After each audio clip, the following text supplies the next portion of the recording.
Hi students, welcome to my YouTube channel. In previous video, we have studied about the prediction of product of electrolysis. Predicting of product of the electrolysis or trick to find the product of electrolysis. Today we shall start the next important, very important topic, Faraday's law of electrolysis. Let us start. Faraday's law of electrolysis कहता है, Faraday law is most, Faraday जो होता है law जो है electrolysis concept पर based upon है और इसको मोस्ट एग्जैक्ट लॉ के नाम से जाना जाता है। इसका कॉज ये है कि ये किसी भी कॉन्सेंट्रेशन, किसी टेम्परेचर, किसी प्रेशर, मतलब किसी भी कंडीशन में क्या होता है कि 100% क्या है कि वर्क करता है, लागू होता है। इसलिए इसको हम लोग मोस्ट एग्जैक्ट लॉ बोलते हैं in chemistry. It follow at all temperature, pressure, concentration and any other factor. अब फैराडे के द्वारा दो लॉ प्रपोज किया गया। फर्स्ट लॉ के नाम से जानते हैं, second law. First law statement क्या कहता है? फर्स्ट लॉ का स्टेटमेंट है कि weight deposit on electrode is directly proportional to the charge pass through the solution. कह रहा है कि जैसे मान लीजिए कि ये इलेक्ट्रोलिसिस हो रही है, यह इलेक्ट्रोलिसिस मान लीजिए यहाँ पर हमने दो इलेक्ट्रोड को जोड़ दिया, यहाँ पर हमने फ्यूज्ड NaCl ले लिया, फ्यूज्ड NaCl। यह NaCl क्या होगा कि इसको हम लोग सेल से ये माइनस हो जाएगा, ये प्लस हो जाएगा, इसको हम लोग ऐसे यहाँ कनेक्ट कर दिए, ठीक। तो ये हो जाएगा माइनस वाला, ये प्लस हो जाएगा, यह क्या होगा माइनस कैथोडिक होगा। तो Na प्लस आयन इधर और Cl माइनस आयन क्या होगा इधर जमा होगा, तो फ्यूज्ड NaCl लेंगे। तो यहाँ जो वेट डिपॉजिट होगा 1 ग्राम, 2 ग्राम, 5 ग्राम, तो किसके ऊपर डिपेंड करता है? तो चार्ज के ऊपर। किसके ऊपर डिपेंड करेगा? चार्ज। यहाँ Q है तो Q जितना ही ये फ्लो करेगा उतना ही इसके ऊपर वेट का क्या होगा? डिपोजिशन होगी। अगर चार्ज का फ्लो होना बंद हो जाए तो इलेक्ट्रोड पर वेट का डिपोजिशन जो होगा नहीं हो पाएगा। तो हम लोग कह सकते हैं कि इलेक्ट्रोलिसिस प्रोसेस स्टार्ट तभी होगा जब इलेक्ट्रिक करंट का यह क्या होगा फ्लो होगी, तभी यह क्या होगा इलेक्ट्रोलिसिस प्रोसेस कैरिड होती है। इलेक्ट्रोलिसिस प्रोसेस जब कैरिड होगी तो कैथोड पर या एनोड पर क्या होगा? मेटल और नॉन मेटल का क्या होगा? डिपोजिशन होगा। तो कह रहा है वही चीज हो गया कि directly proportional to the charge pass through the solution. जो सॉल्यूशन से चार्ज पास होगा उसका वो डायरेक्टली होगा। तो हम लोग कह सकते हैं कि W directly proportional to Q, Q हुआ चार्ज, और W इक्वल टू ZQ हुआ, और W equal to ZIT, Q equal to IT होता है। चार्ज का मीनिंग होता है the product of current in ampere and time in second is known as charge. तो Q इक्वल टू IT हो गया, Z equal to electrochemical equivalent हुआ, और ECE। If Q equal to 1, या तो चार्ज ही 1 कूलम हो जाए और I का वैल्यू 1 एम्पियर कर दिया जाए, या T 1 सेकेंड, तो I और T का रिजल्ट भी क्या आएगा? 1 है तो 1 कूलम आएगा। तो W इक्वल टू हम लोग लिख सकते हैं क्या? Z लिखेंगे W इक्वल टू, तो इसको हम लोग कहेंगे वेट और इलेक्ट्रोकेमिकल इक्विवेलेंट में कोई डिफरेंस नहीं होगा। There is no difference between weight and electrochemical equivalent when flow of charge is 1 coulomb. अगर 1 कूलम चार्ज का फ्लो कराया जाए तो वेट में और इलेक्ट्रोकेमिकल इक्विवेलेंट में कोई डिफरेंस नहीं है। अब कहते हैं किसको है इलेक्ट्रोकेमिकल इक्विवेलेंट? तो कह रहा है कि weight deposit by 1 coulomb of charge is called electrode. अगर 1 कूलम चार्ज फ्लो कराया जाए और इलेक्ट्रोड पर जो वेट डिपॉजिट होगी उसका नाम देंगे इलेक्ट्रोकेमिकल इक्विवेलेंट, नाम देंगे उसका नाम देंगे इलेक्ट्रोकेमिकल इक्विवेलेंट। तो यहाँ से याद रखेंगे हम लोग कि W इक्वल टू ZIT हो गया।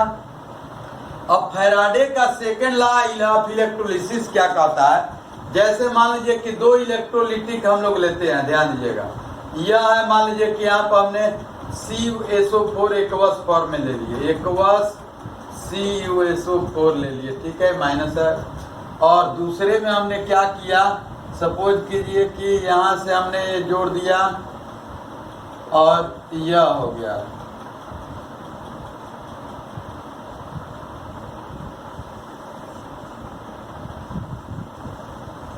माइनस ए प्लस हो गया। या तो हम लोग इसको सीरीज में भी जोड़ सकते हैं। ये जो आपको माइनस वाला इसको हम लोग सेटअप ऐसे भी कर सकते हैं, इसका सेटअप हम लोग यहाँ से कर सकते हैं। इसको कहते हैं कनेक्टेड वे में।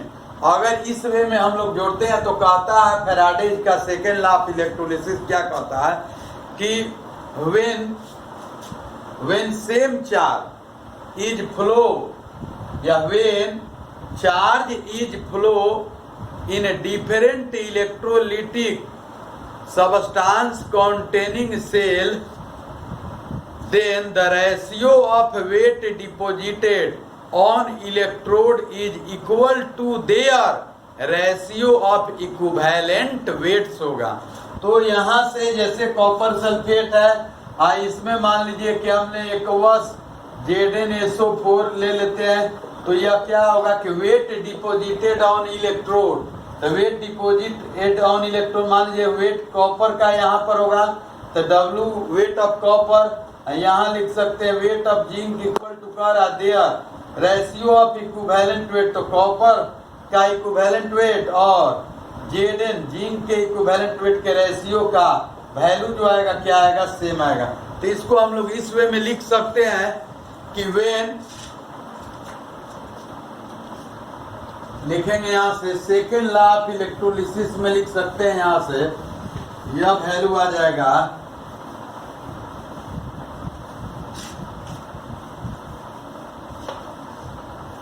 क्या कहता है कि चार्ज की, इसको जोड़ भी सकते हैं, सेपरेट कंडीशन में है। अगर जोड़ेंगे तो यह क्या होगा, कैथोड को कैथोड से एनोड को एनोड से अगर कनेक्ट करते हैं तो यह वैल्यू मिलता है। तो इसके आधार पर हम लोग कह सकते हैं कि when same charge pass through different electrolytic cell, लिखेंगे क्या है यहाँ से, when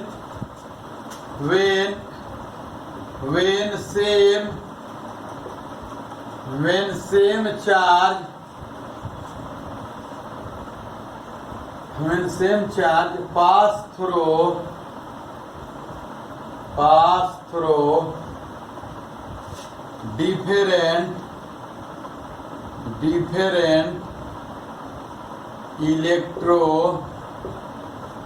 different electrolytic cell, then ratio of weight deposited on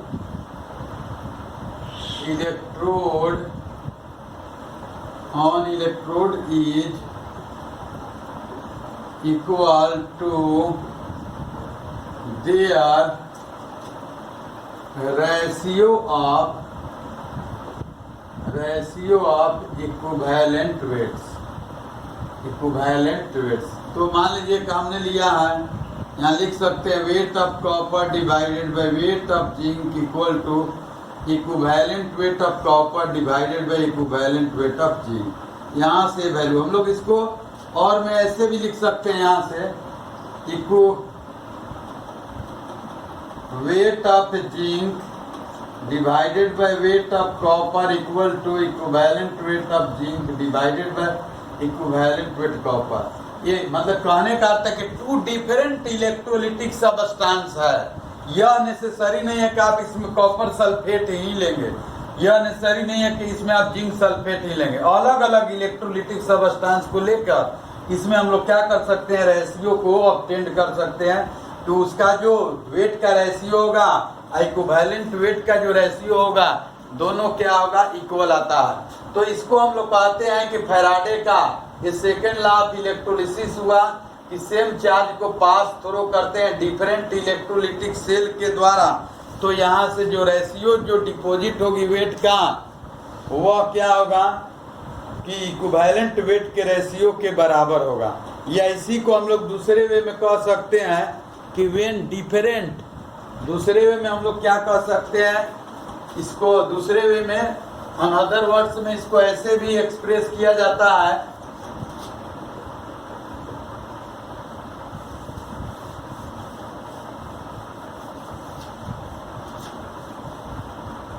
लिख सकते हैं ऐसे,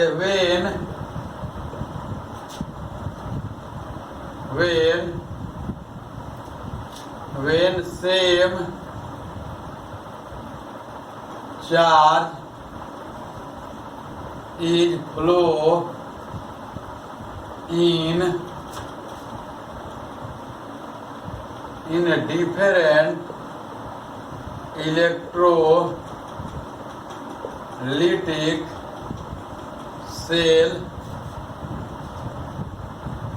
connected flow in different electrolytic cell connected in series way, then the weight deposited on electrode is directly proportional to their equivalent weight। ये इसका directly होगा। तो यहाँ से हम लोग लिख सकते हैं इसको, और सेम है कि डिफरेंट इलेक्ट्रोलिटिक कंटेनिंग सेल है और उसको हम लोग सीरीज वे में जोड़ दिए, मतलब कैथोड से एनोड से। तो यहाँ से वैल्यू जो मिलेगा हम लोग लिख सकते हैं W directly proportional to E होगा। इसको हटाएंगे, कांस्टेंट यूज करेंगे, W equal to F E हो गया, तो W equal to F E. Where F क्या है, where F equal to Faraday constant, E equal to equivalent weight हो गया, W equal to weight deposited on electrode, weight deposited on electrode हो गया। अब यहाँ से देखो सेम है, दोनों सेम है, ला कर रहा है। यहाँ रेशियो ऑफ वेट है डिपोजिटेड जो हो रहा है इलेक्ट्रोड पर, दियर रेशियो ऑफ इक्विवेलेंट वेट्स हो गया। यहाँ भी वही चीज है, लेकिन इसमें फैराडे कांस्टेंट कहीं यहाँ नहीं रहा है। यहाँ पर क्या हुआ, फैराडे को एक दूसरे वे में सेकेंड लॉ को एक्सप्रेस किया गया, इसमें फैराडे कांस्टेंट आता है।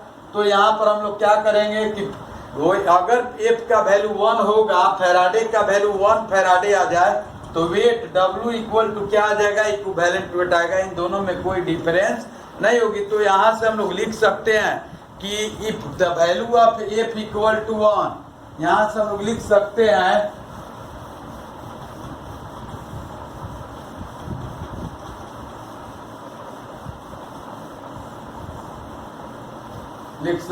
यहाँ से if F equal to 1, then क्या होगा, W इक्वल टू E हो जाएगा।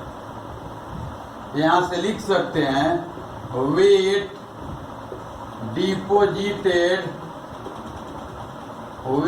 Deposited on electrode by flow of 1 Faraday charge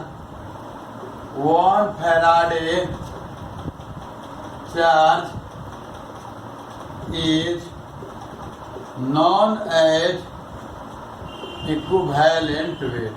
इसको हम लोग कहेंगे, दोनों में क्या डिफरेंस है, इलेक्ट्रोकेमिकल इक्विवेलेंट में 1 कूलम चार्ज के द्वारा जो वेट डिपॉजिट होगा उसको कहेंगे इलेक्ट्रोकेमिकल इक्विवेलेंट, और इसमें 1 फैराडे चार्ज के द्वारा जो वेट डिपॉजिट होगा इसका नाम देंगे इक्विवेलेंट वेट नाम देंगे।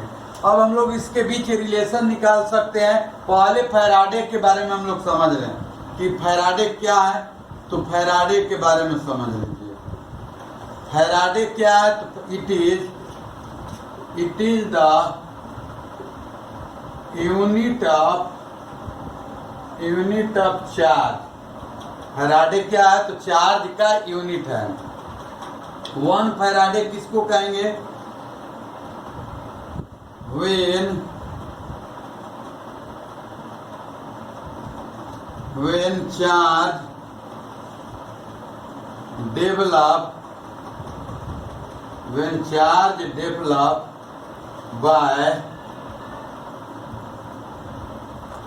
when charge develop on 1 mole electron is known as 1 Faraday. अगर 1 मोल इलेक्ट्रॉन पर जो चार्ज डेवलप होगा उसका नाम देंगे हम लोग क्या? 1 फैराडे देंगे। तो यहां से वैल्यू निकालेंगे 1 मोल सिंस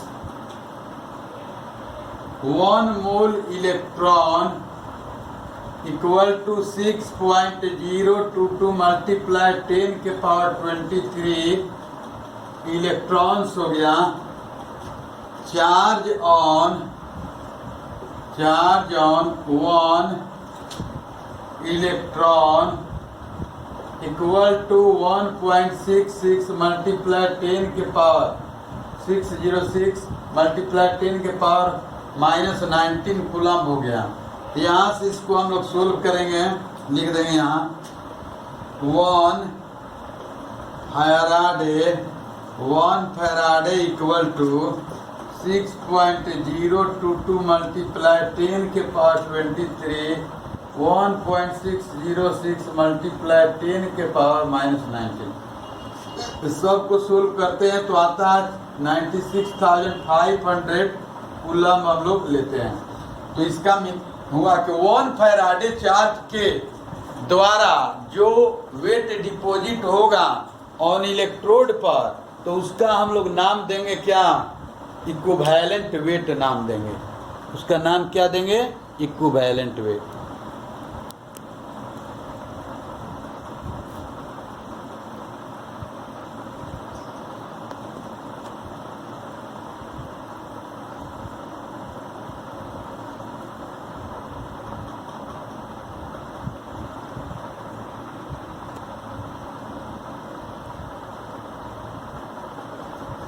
का इक्विवेलेंट वेट नाम देंगे। तो यहां से हम लोग लिख सकते हैं, अब यहां से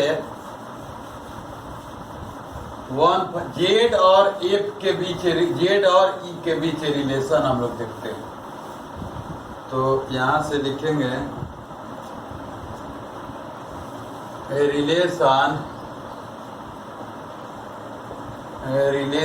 between Z and E, relation between Z and E. तो जेड और ई के बीच रिलेशन हम लोग निकालते हैं। सिंस 96,500 कूलम चार्ज फ्लो, अगर इतना फ्लो होता है ई ग्राम, ऐसे लिखेंगे वेट ई ग्राम डिपॉजिट, ये होगा। देयरफॉर 1 कूलम्बिक चार्ज के द्वारा तो E अपॉन क्या होगा? 96,500। तो जेट किसको कहते हैं? Weight deposited on electrode by flow of 1 coulombic charge is known as electrochemical equivalent नाम देंगे। तो यहाँ से E अपॉन 96,500 आ गया आपको। इसके बाद हम लोग क्या करते हैं कि यहाँ से जब वैल्यू लेते हैं तो जेड इक्वल टू लिख सकते हैं E अपॉन 96,500 कूलम ये हो गया। यहाँ से लिख सकते हैं Z equal to E upon F हो गया। यहाँ से हम लोग ये वैल्यू लिख सकते हैं Z equal to E upon F. अब यहाँ से हम लोग ये भी लिख सकते हैं Z1 इक्वल टू, कंपटीशन के लिए हम लोग निकाल सकते हैं Z1 equal to E1 bye F और Z2 equal to E2 bye F2। तो फाइनली हम लोग क्या लिख सकते हैं? यहाँ से इसको मान लीजिए इक्वेशन फर्स्ट, ये सेकंड हो गया, तो फ्रॉम फर्स्ट एंड सेकेंड से हम लोग फाइनली क्या लिख सकते हैं, Z1 upon Z2 divided by E1 upon क्या होगा, E2 हो जाएगा। मतलब रेशियो ऑफ क्या लिख सकते हैं, ratio of electrochemical equivalent weights equal to their ratio of equivalent weights हो सकता है। इसको इस वे में हम लोग लिख सकते हैं,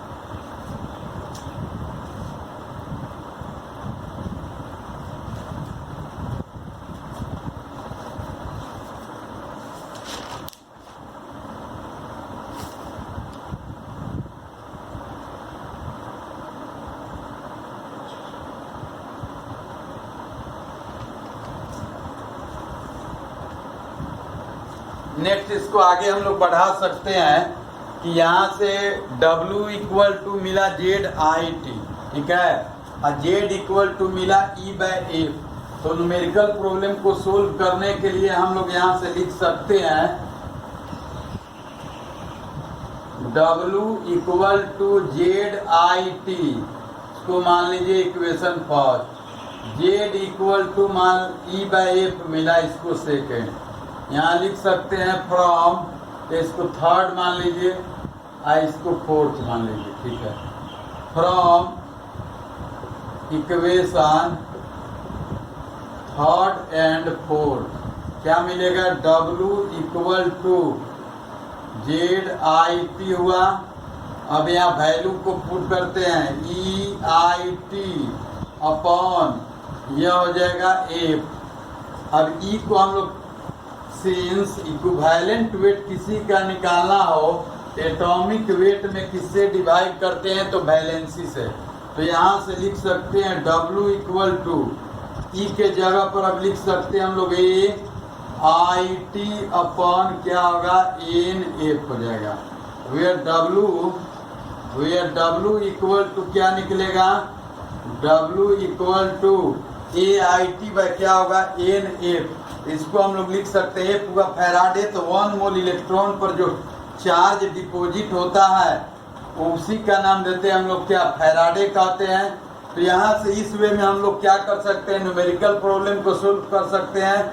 W क्या है, weight deposited on electrode, A equal to हम लोग क्या लिख सकते हैं, यहाँ से लिख सकते हैं वेयर W इक्वल टू होगा weight deposited on electrode A equal to atomic weight हो जाएगा, I equal to current in ampere, current हो जाएगा इन एम्पियर में, I इक्वल टू हो जाएगा करंट इन एम्पियर, और T इक्वल टू हो जाएगा टाइम इन सेकेंड, ठीक। तो इसके आधार पर फैराडे कांस्टेंट है 96,500 कूलम। इस वैल्यू से हम लोग क्या कर सकते, तो इस वे के इस फार्मूला से हम लोग किसी भी प्रकार का जनरली यह फैराडे लॉ ऑफ इलेक्ट्रोलिसिस से रिलेटेड न्यूमेरिकल प्रॉब्लम को सोल्व करने में क्या होती है, सुविधा होती है। तो ये Z और E के बीच रिलेशन हो गया, और पूरा ये Faraday first law of electrolysis और ये सेकेंड लॉ ऑफ इलेक्ट्रोलिसिस दोनों के बीच के रिलेशन को इस्टेब्लिश कर दिए। तो इससे न्यूमेरिकल प्रॉब्लम को सोल्व करने में क्या होती है, सुविधा होती है। तो इस वे में हम लोग लिख सकते हैं कि क्या होगा, 1 फैराडे जो भी होगा, तो 1 फैराडे का वैल्यू क्या होगा, हम लोग यहाँ से लिख सकते हैं। एक और पॉइंट मिल सकता है, देखिए बहुत इंपॉर्टेंट पॉइंट है यहाँ से, 1 फैराडे इक्वल टू होता है 96,500 कूलम होगा। 96,500 कूलम के द्वारा वेट जो डिपॉजिट होगा इसको हम लोग कहेंगे क्या, इक्विवेलेंट वेट कहेंगे। इस इक्विवेलेंट वेट को ग्राम में एक्सप्रेस करेंगे, ये कहलाएगा 1 ग्राम इक्विवेलेंट कहला जाएगा। यही 1 ग्राम इक्विवेलेंट कहला जाएगा, यह हम लोग कह सकते हैं, यह 1N कह सकते हैं, 1N मतलब नॉर्मलिटी उसका कितना हो जाएगा, 1N कहेंगे। या इसको और ऐसे 1000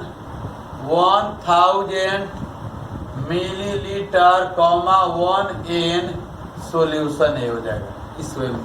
इस प्रकार हम लोग रिलेट कर सकते हैं। तो यहाँ से एक फार्मूला मिलेगा कि number of Faraday equal to number of gram equivalent. तो यहाँ से लिख सकते हैं number of Faraday equal to number of gram equivalent. यहाँ से एक फार्मूला हम लोग को मिल गया कि number of gram equivalent equal to number of Faraday. अब लॉ ऑफ इक्विवेलेंसी से यह भी एक फार्मूला निकलता है हम लोगों को। यहाँ से लिख सकते हैं कि number of gram equivalent of A equal to number of gram equivalent of B. यहाँ से भी एक फार्मूला निकल गया। तो इस वे में हम लोग क्या करते हैं, फैराडे का दो इलेक्ट्रोलिसिस लॉ है, फर्स्ट एंड सेकेंड, और दोनों ही इंपॉर्टेंट है, दोनों एग्जैक्ट लॉ है। किसी भी कॉन्सेंट्रेशन, किसी भी टेम्परेचर और प्रेशर पर क्या होता है कि ये फॉलो होता है। इसके आधार पर हम लोग क्या हुआ, फैराडेज लॉ ऑफ इलेक्ट्रोलिसिस का यह न्यूमेरिकल प्रॉब्लम को सोल्व करने के लिए इस इक्वेशन को आगे भी हम लोग स्टडी कर चुके हैं। Tomorrow onwards we shall start the next topic, the Faraday's law of electrolysis, a related numerical problems. Please subscribe, like, share, comment. Thanks.